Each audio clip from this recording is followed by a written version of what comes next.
Un progetto, devo dire, finalizzato soprattutto alla conoscenza della storia patria catanese.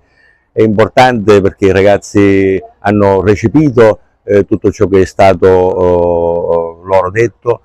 spiegato soprattutto attraverso dei PowerPoint e poi naturalmente attraverso quello che è la visita guidata nei monumenti più importanti della città.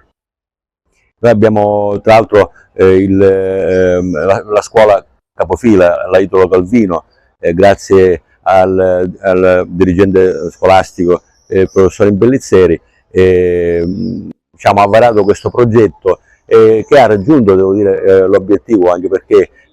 ci sono stati docenti che hanno lavorato molto anche su questo e i ragazzi che si sono interessati, si sono appassionati alla storia della città. Questo è stato importante, è stato un primo step, sicuramente ve ne saranno altri perché la città è grande, perché la storia della città evidentemente è